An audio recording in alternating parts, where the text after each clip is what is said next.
Amigas, amigos, sean ustedes bienvenidos a Palabra Libre, programa que transmitimos de lunes a viernes en este horario de 11 a 12 de la noche, siempre, por supuesto, por la señal de Canal 11 Televisión. Soy César Campos, junto a ustedes abordaré los principales temas del acontecer político nacional e internacional, los que se han puesto sobre el tapete hoy martes 27 de septiembre.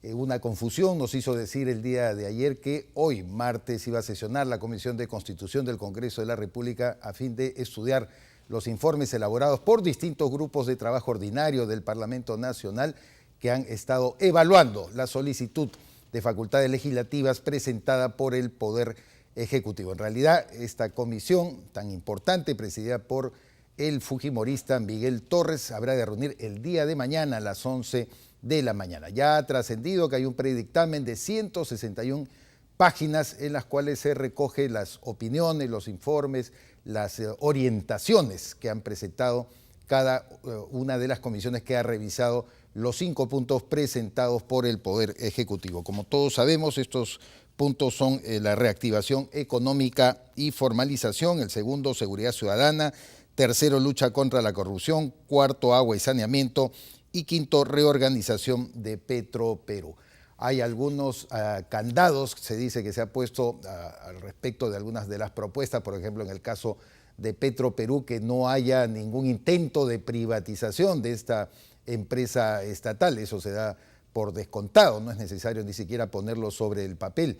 Otros aspectos, como por ejemplo lo relativo a la unidad de inteligencia financiera, augura una enorme polémica ya en la sesión plenaria del día martes, puesto que se ha ratificado que de ninguna manera se compartirá información privilegiada, levantando la reserva tributaria y bancaria con los organismos electorales, llámese Jurado Nacional de Elecciones o la Oficina Nacional de Procesos Electorales, la OMPE. Entre otras novedades está el acortamiento de algunos plazos. Por ejemplo, se dice que en materia de seguridad ciudadana basta legislar en 90 días y no los 120 que ha solicitado el Poder Legislativo. En realidad, el ánimo incluso de los voceros oficialistas, es decir, de los de la bancada de Peruanos por el Cambio, está al tope. Señalan de que todavía pueden pelear un poco más en el debate del día de mañana en la Comisión de Constitución y en el pleno del día jueves, que le den le otorguen alguna razón. En el caso de la Comisión de Economía, como todos sabemos, la reducción del punto porcentual del impuesto general a las ventas ha sido aceptado en el conjunto de la visión que tiene el gobierno del proceso de formalización que quiere para determinadas pequeñas y medianas empresas. Hay un buen clima, entonces reiteramos, en el Congreso Nacional. Esperemos que el día de mañana se pueda respirar el mismo. Avanza entonces la delegación de facultades. No hay mayores cuestiones de Estado. Lo que sí ha generado un gran debate, que lo comentamos el día de ayer también, ha sido la posibilidad de demoler o no el mausoleo donde ya han sido enterrados los restos de 7 subversivos que fueron abatidos el 19 de julio del año 1986 en el penal de El Frontón. Como se sabe, algunas filmaciones han revelado que los actos por los cuales se llevó a cabo el depósito de estos restos en algunos nichos estuvieron premunidos de ciertos eslogans, de ciertos mensajes, de ciertos lemas típicos de Sendero Luminoso. El general José Bahía, jefe de la Dirección Nacional contra el Terrorismo de IRCOTE, ha sorprendido a la opinión pública señalando que desde su perspectiva y siendo hombre de inteligencia no encuentra que hayan existido actos de apología del terrorismo tal como está previsto por la ley que norma la imposibilidad de hacerlo, por supuesto, dentro de estos cánones de lucha contra el terrorismo. Ha apelado incluso a una resolución del Tribunal Constitucional en el cual se establecen 4 condiciones fundamentales para que esto se realice. Las expresiones del general Bahía han sido también ratificadas por algunos abogados y rechazadas por otros que señalan que cualquier alusión a estas personas que fueron muertas y fueron abatidas en un enfrentamiento, según se dice, que fue irregular. Los propios senderistas lo llaman el Día de la Heroicidad, al 19 de julio, lo recuerdan de alguna u otra forma, pues según ellos merecen un homenaje especial de su parte. Nosotros ya nos hemos pronunciado al respecto. Creemos que en una sociedad democrática estos temas tienen que debatirse ampliamente, no cerrarnos solo por la convicción que muchos podemos tener de que el terrorismo jamás debe volver a actuar en nuestro país, sino que hasta dónde la propia democracia, el propio sistema permite un debate de ideas, un conjunto de propuestas, por muy desfachatadas o desinteligentes que nos puedan parecer. En realidad, a eso corresponde saber si la democracia se pone por encima de sus propios prejuicios. Esa es una situación que todavía debemos revisar. El día de hoy anunciamos, estaremos con el constitucionalista y docente universitario Gustavo Gutiérrez, precisamente para hablar sobre los alcances de estos temas.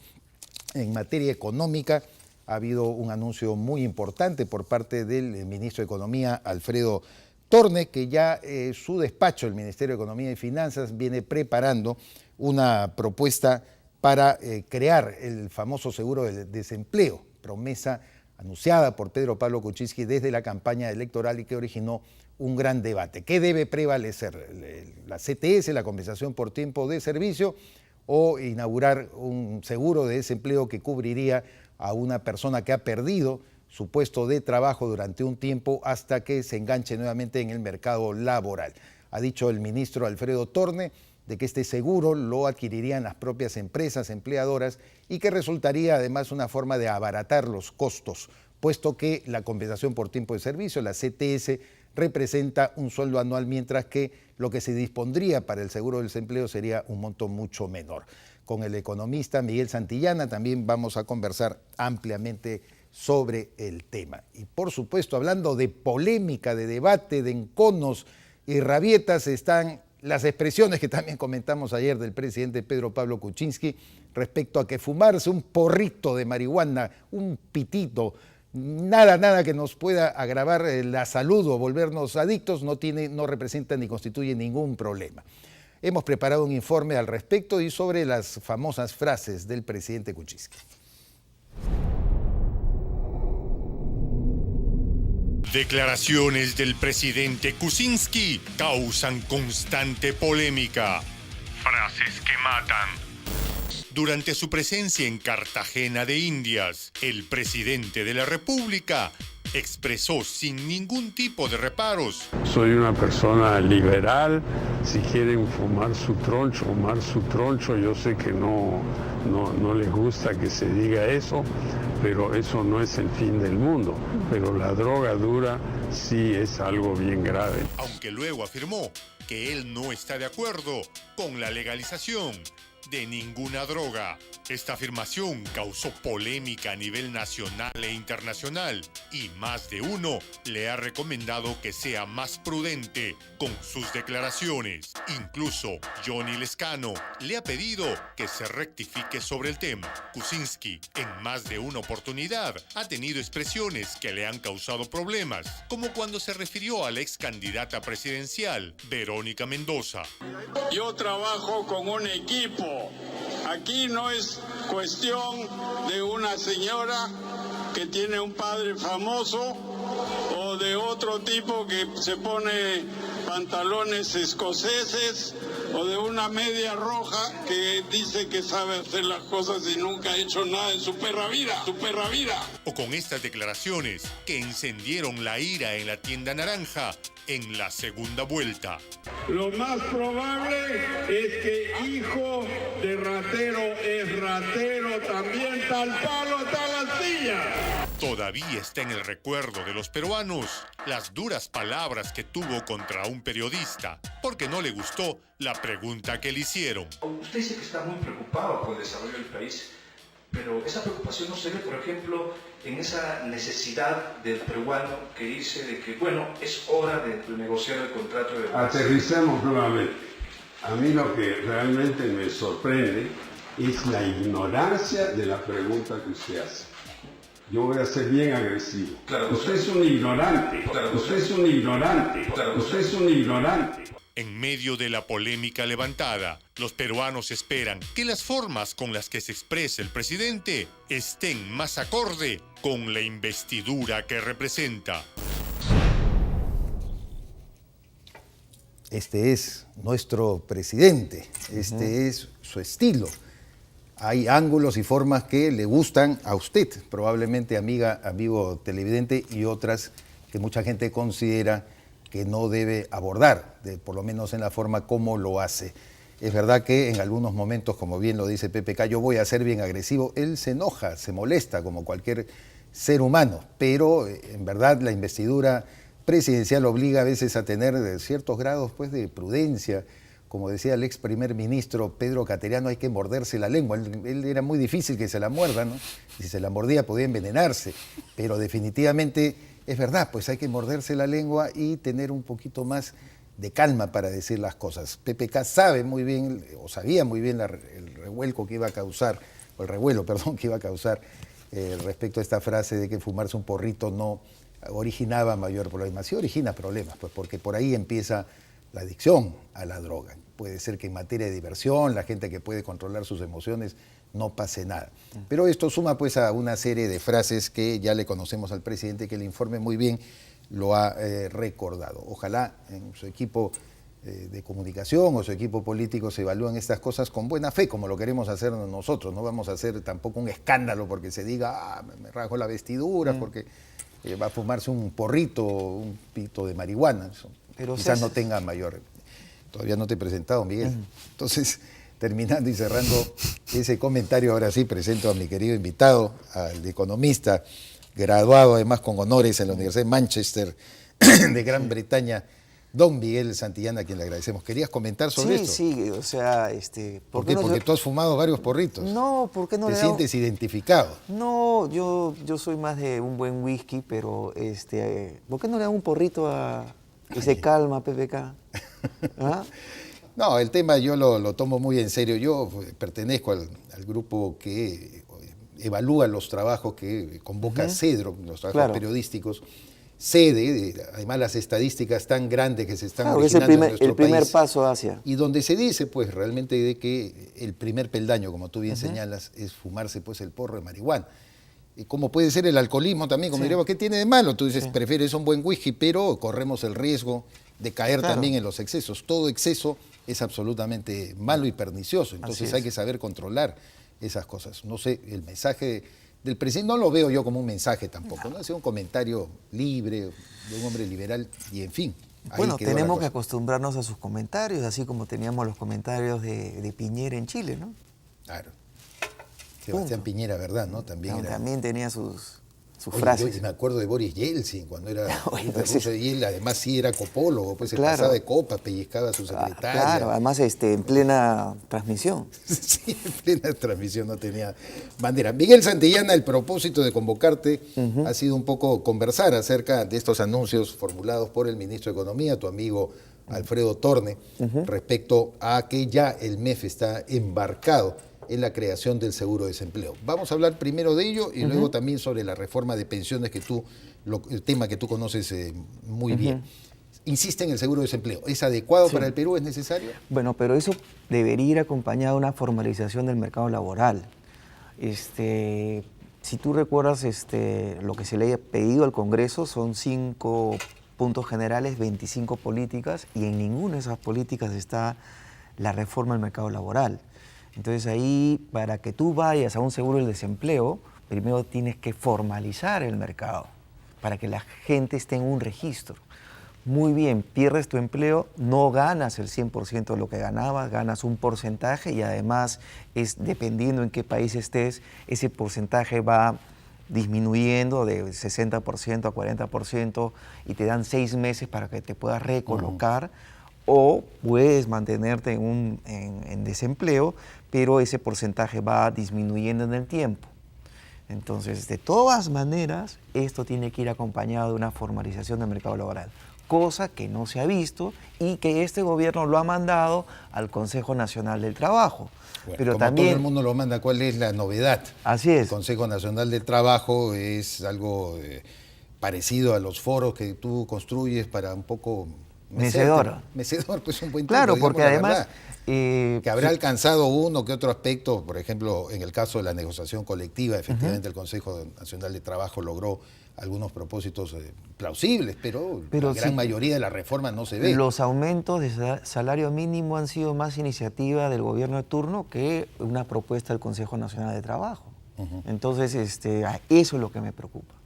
Pero mira cómo se ha dejado de lado también la discusión sobre la Ley General ¿Del trabajo? ¿no? A mí me sorprendió que diciendo, bueno, esto ya lo vemos prácticamente difícil, ha pasado pues más de una década en el propósito de establecer esa formalización y esa reforma que no ha podido materializarse. Es que si tú quieres formalizar el Perú, quieres formalizar las MIPES, pymes, etcétera, tienes que empezar por ahí. O sea, no basta que le vas a abaratar los costos de la formalización, temas administrativos, permisos municipales, etcétera, sino cuál va a ser la relación laboral. Esa relación laboral en pymes, o sea, en las más chiquitas, es una relación cuasi familiar. Los padres, hijos, tíos, ok. Cuando empiezan a crecer, empiezan a tomar otras personas. ¿Cuál va a ser la relación laboral con esas personas? ¿Qué beneficios van a tener o qué beneficios no van a tener? Entonces, por eso creo que es importante que en estos 100 días de gobierno ese tema que iba dentro de una formalización general de la economía nacional, mi preocupación es que no se haya tocado. Y una vez más, Consejo Nacional del Trabajo. Vale decir, no va a pasar nada. Ahora, se dice Alfredo Torne que este seguro del desempleo, tal como lo habían ellos propuesto, entrará a sustituir paulatinamente, la CTS. Será optativo a la CTS, pero va a ser un régimen obligatorio para quienes se incorporen a la masa laboral, al mercado laboral. Sí. ¿Es un tránsito que tú lo ves adecuado? ¿Es el propicio? Es que lo que pasa es que tú no le puedes quitar derechos laborales ganados a las personas. O sea, ya la CTS es parte de los que son, digamos, ¿cuántos reciben CTS? Menos de 5 millones de personas en el Perú, de un universo de 16 millones de PEA. Entonces, CTS ya es un derecho ganado, ¿ok? Entonces, eso no se lo puedes quitar. Entonces, a los que ingresen al mercado laboral con las nuevas normas que van a ir dando, esas personas van a disfrutar de este seguro de desempleo. Y además, la CTS nunca se pensó como un seguro de desempleo, era una compensación por tiempo de servicios, que los distintos gobiernos han perforado para que en algunos momentos de recesión las personas tengan mayor consumo. Exacto, para reactivar un poco la demanda, como así decían, es. ¿no? Pero, digamos, además te daban fechas que podías consumir hasta el 20%, 30%, 50% de tu CTS, y todo eso era para dinamizar la economía, y perforabas el fin último de esa institución llamada CTS. La formalización, en todo caso, desde tu perspectiva, entonces, ¿qué bases normativas debe tener esenciales? Mencióname 3, 4. O sea, uno, tienes que, o sea, de una vez terminar de aclararnos cómo es el mercado laboral en el Perú, porque no tiene sentido que de 16, menos de la mitad sean formales. Y de esos formales, menos de la mitad todavía cumplan con, por ejemplo, el pago de AFPs. ¿Okay? Tienen 5 millones inscritos, paga la mitad.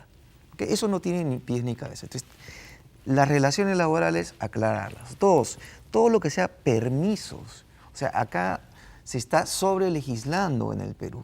Y permisos laborales, permisos municipales, mejor dicho, temas laborales como SUNAFIL. Imagínate una MIPE que tenga, pues, cuarto para lactancia o guardería infantil o ese tipo de cosas, eso hay que normarlo de acuerdo al tamaño de las empresas. O sea, y que no sea, pues, te inscribiste hoy día, eres formal y te cae, pues, la SUNAT con todo y te piden libros contables y cosas por el asunto, que pymes o MIPES que son formadas por personas que no necesariamente han culminado el colegio, no necesariamente han culminado secundaria, ya les pides que tengan una documentación, que eso hay que facilitarles. Claro. Ahora, Miguel, la situación y los escenarios en que sea posible ahora en una economía abierta que algún trabajador pierda el empleo son básicamente la falta de productividad, la falta de competitividad del propio trabajador. En tercer lugar, que efectivamente representa un sobrecosto. Cuarto, el escenario que ha puesto esa resolución en un caso tan particular de que se ve la necesidad de reducir sueldos y por lo tanto también tendría la posibilidad de sacar gente del mercado. Claro, a lo en que base a voy, una norma de 1941. Claro, del año 41. Mi pregunta es, ¿acaso nosotros no estamos pensando que estos escenarios más bien están forzando al empleador a tratar de aligerar una mochila y una carga que en realidad, por más que le pagues un seguro de desempleo a esa persona, le va a ser muy difícil reengancharse en el mercado laboral, por lo menos en términos inmediatos. No estamos hablando pues de Estados Unidos, de Europa, que probablemente esto pueda funcionar bajo otras condiciones. Mira, el problema del mercado laboral peruano es la baja capacitación del posible trabajador peruano, en función que la mala educación escolar, la poca preparación en los centros técnicos o la falta de centros técnicos para que capaciten cada vez más gente. Ese es nuestro principal problema, puesto que una persona mal preparada, mal instruida, baja productividad, bajo salario. Así de simple, no hay mucha magia. Entonces, el tema de reenganche es en dos sectores que consumen mano de obra. Uno es construcción y dos, servicios. Cuando hablamos de servicios en el Perú, no estamos refiriéndonos a que la gran masa laboral pues está en servicios de mercadotecnia, servicios financieros, etcétera, sino, para ponértelo en sencillo, la mayor parte son ambulantes o, más simple todavía, chicle, cigarrillo, caramelo. Sí, pues. Entonces, ese es el tipo de masa laboral que tenemos, poco preparada, poco instruida. Entonces, los sectores que se resienten con la disminución. Que es básicamente informal, o sea, Así en realidad lo devuelves a la lo vuelves a ese mundo. Porque no le estás garantizando ninguna capacitación, que es lo que yo quería referirme, para que esta persona se pueda reenganchar. Así es. Y eso es lo lamentable. Nos quedan pocos minutos, Miguel, quisiera que me des tu perspectiva del tema de la reforma de pensiones, que incluye también en la reforma, por supuesto, del sistema privado de las AFPs.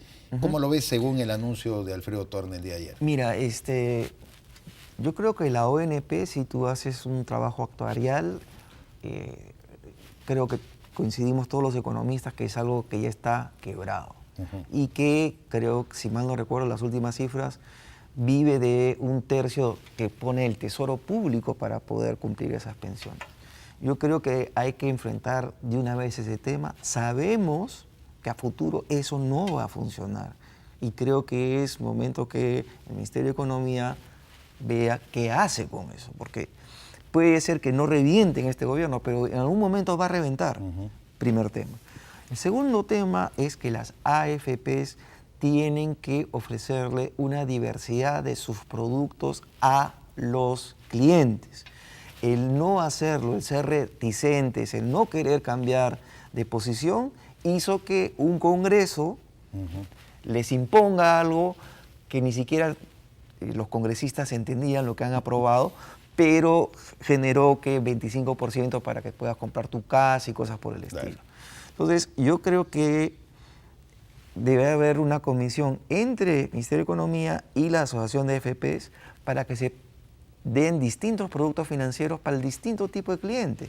Y acuérdate que los que ya se están jubilando son aquellas personas que fueron enganchadas en los 90s, pero mucha gente de los 90s del sector público que se le reconoció un bono para que se pueda transferir, reconozcamos, no ganaban grandes sueldos, por lo tanto, no han ahorrado en tal cantidad que le permita una vida decorosa ahora en su juventud. Yo creo que ha cambiado jubilación. El concepto de la jubilación, Miguel, desde el fracaso de los estados de bienestar, que precisamente financiaban con los aportes y tan elevados que se realizaban, por ejemplo, en Europa, los países los franceses, nórdicos, simplemente los estados también han quebrado.